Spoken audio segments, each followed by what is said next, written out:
huwag magmadali sa buhay. Maglaan ng sandali upang makipag-ugnayan sa banal na puso ni Jesus. O banal na puso ni Jesus, lumalapit kami sa iyo ng may mapagkumbabang puso. Punuin mo kami iyong banal na pag-ibig at biyaya. Hinahanap namin ang kanlungan sa iyong habag at awa. Pagalingin mo ang aming mga sugat at palakasin ang aming pananampalataya. Nubayan mo kami sa aming mga pagsubok at hirap.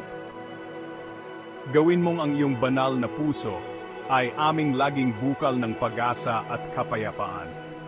Amen.